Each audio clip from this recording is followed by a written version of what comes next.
So very important topic, emergencies in diabetes. So Dr. Vipul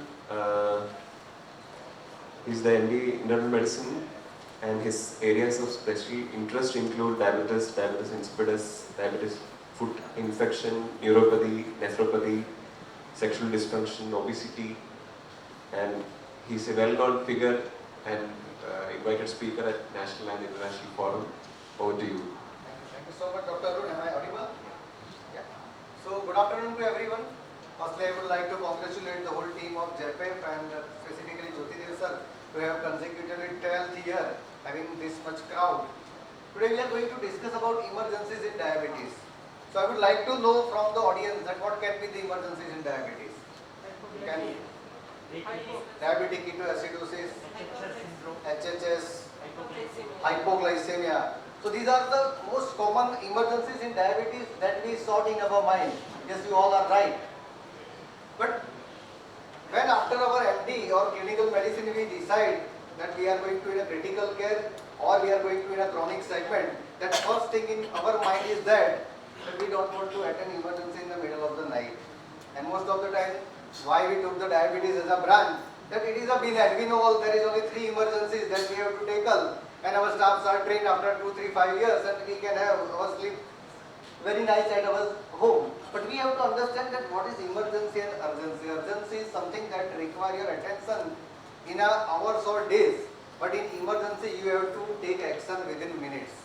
If you are not able to take action within minutes, that the life of the patient will be in danger. And that's why today I am going to talk about the emergencies, that only glycemic emergencies are not emergencies that are associated with diabetic population, but we have to understand about infectious emergency and we have to understand about the vascular emergencies as well. And that's why I am not going to waste your time, because you all are expert about DK. There are special segments for discussion of DK as well as HHS and as well as about hypoglycemia in this conference. So today I am going to talk about infectious emergencies.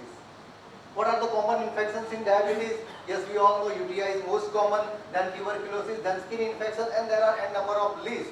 But they are not emergencies in diabetes. What are the emergencies in diabetes? That I would say first and most important is emphysematous pyelonephritis. Second is emphysematous cholecystitis. Third is a mucormycosis. And fourth is a otitis externa, which is in a malignant form. If your patient complain about any of these emergency and you are not going to pay attention, their life will be in danger. Because we are dealing in diabetes, we are dealing in a chronic segment, our patient regularly visits us and they have profound trust on us. So unless until you will not say this is emergency and you have to consult a specialist, your patient will not go. So let's start first with the Fournier's gangrene. We all are aware that UTI is very common. Patient may complain of recurrent urinary tract infection, pain in groin. But if a male patient complains of severe pain in their private part, it's our duty to examine it, because it can be a Fournier's gangrene, and if not addressed within a day, it can go in septic shock and patient may die in a week. A Fournier's gangrene is a local angiitis at a skin of a scrotum, which can be infective etiology, but we have to immediately attend it and do exfoliation of the skin and slough should be removed, and then we can save the patient's life. Second most important is emphysematous pyelonephritis. I would share my own experience that there was one patient who came with me that, sir, 2-3 months I have severe pain in my back, frequent UTI, I have episodes of fever, I took medicine, the fever gone, but after 5 days again I have that fever. So it was a case of UTI, but because of diabetes, some symptoms are masked.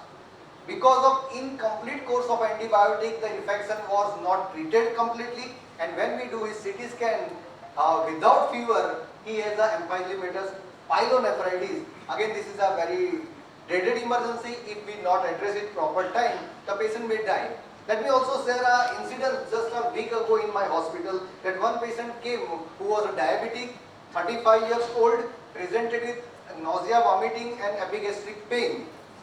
Usual case we can see, but patient was very particular that, sir, I want to do my ECG because my father died at the age of 40 and my mother tells that your heart should be properly visualized or scrutinized. So we did it ECG. ECG was normal, but the look of patient was not okay. The pain was not okay.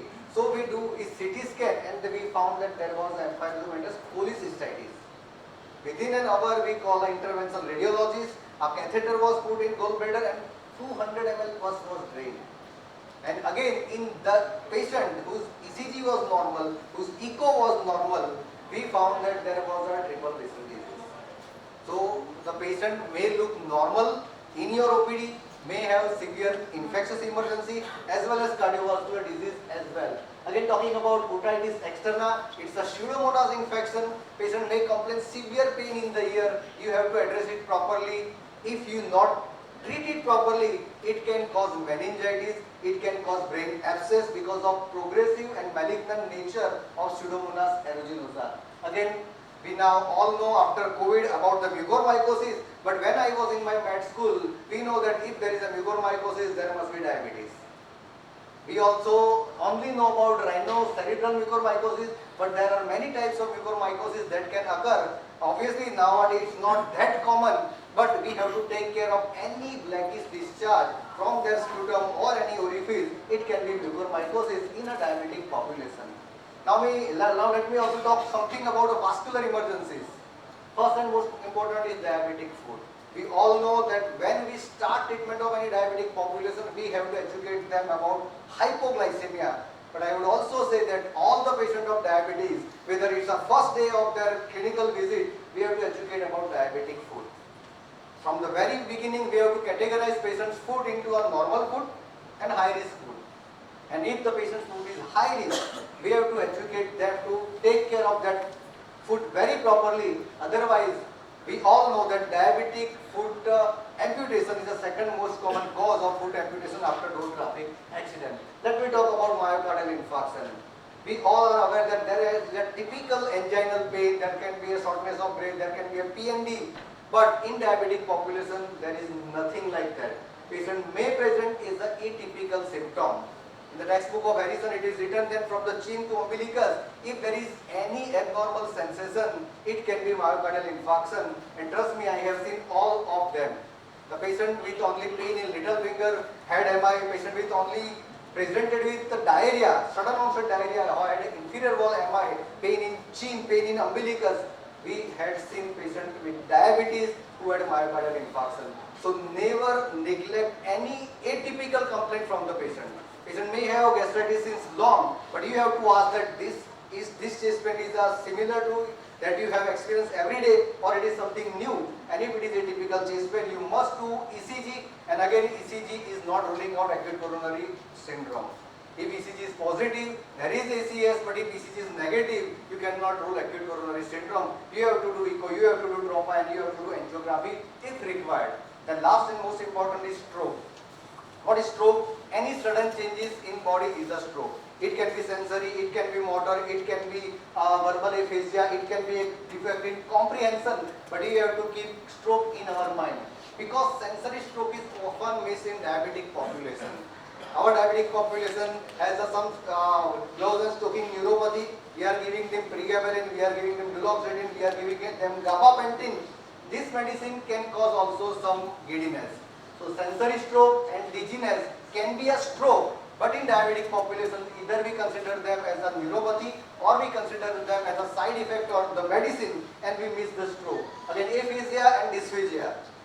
Diabetic population may have hypoglycemia. There can be a trouble in speaking because of hypoglycemia, but after correction of hypoglycemia, and if there is no hypoglycemia documented, then this aphasia or dysphagia can be because of stroke. That we have to keep in mind.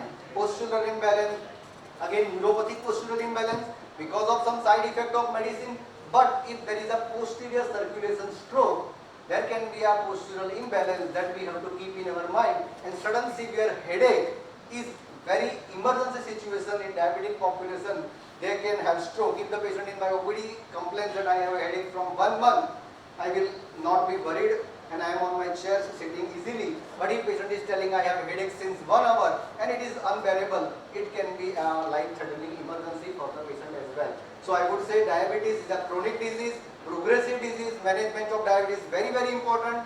We have to take care of quality of life of the patient. We have to prevent acute complications like decay, HHS and hypoglycemia. But as a clinician, as a diabetologist, it's our role, because patient will directly come to you in your OPD with some infectious emergency and some vascular emergency, and if we miss them, the life of the patient will be in really danger.